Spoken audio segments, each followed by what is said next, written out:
திராவிட முன்னேற்றக் கழகத்தின் கூட்டணியான விசிக, காங்கிரஸ், கம்யூனிஸ்ட் போன்ற கட்சிகள் கூட்டணியிலிருந்து விலகப்படும் என்ற தகவல் தற்பொழுது கிடைக்கப்பெற்றுள்ளது. சற்று முன் கிடைக்கப்பெற்ற மிக மிக முக்கியமான செய்தி ஒன்று வெளியாகியுள்ளது. வருகின்ற சட்டசபை தேர்தலில் திராவிட முன்னேற்றக் கழகத்துடன் கூட்டணி தொடர வேண்டும் என்றால் கிட்டத்தட்ட 15 தொகுதிகளுக்கு மேலாக விசிகவிற்கும், 50 தொகுதிகளுக்கு மேலாக காங்கிரஸிற்கும், 10 தொகுதிகளுக்கு மேலாக கம்யூனிஸ்ட் கட்சிகளுக்கும் வழங்க வேண்டும். இல்லை என்றால் தமிழக வெற்றிக் கழகத்தின் தலைமையேற்று செல்வதாக திமுகவின் ஆலோசனை கூட்டத்தில் கட்சிகள் பேசி வருவதாகவும் தகவல்கள் கிடைக்கப்பெற்றுள்ளது. வெளியில்தான் தாவேகாவை விமர்சனம் செய்வது போல் விசிகவும் காங்கிரஸ், கம்யூனிஸ்ட் போன்ற கட்சிகள் செயல்படுகிறது.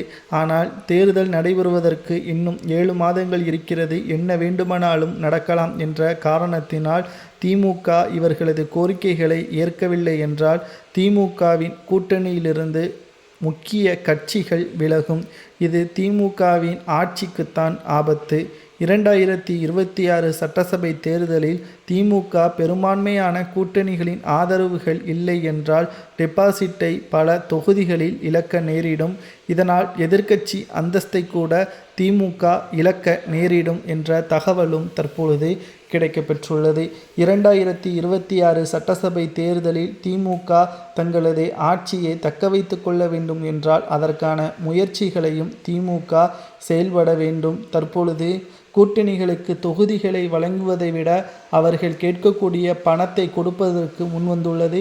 எத்தனை கோடிகள் கேட்டாலும் அதனை ரெடி பண்ணி தேர்தலுக்கு முன்பாகவே வழங்குவதற்கு திமுக முன்வந்திருப்பதாகவும் தெரிய வருகிறது. ஆனால் விசிக போன்ற கட்சிகள் பல கோடிகள் கேட்பதாகவும், ஆனால் சில தொகுதிகள் தங்களது கட்சிகளுக்கு வேண்டும் என்ற அழுத்தம் கொடுக்கப்பட்டு வருவதாகவும் தெரிய வருகிறது. இதனால் சட்டசபை தேர்தல் நெருங்கும் பொழுது என்ன வேண்டுமானாலும் நடக்கலாம் என்ற தகவலும் கிடைக்கப்பெற்றுள்ளது. 2026 சட்டசபை தேர்தல் அதிமுக, திமுக மாறுமா அல்லது அதிமுக, திமுக, தமிழக வெற்றிக் கழகம் தலைமையில் திமுகவின் கூட்டணிகளை கட்சி வைத்து திமுகவை எதிர்க்கக்கூடிய நிலைமை உருவாகுமா என்பதை பொறுத்திருந்து பார்க்கலாம். விஜய் அவர்களுக்கும் வேறு வழி கிடையாது.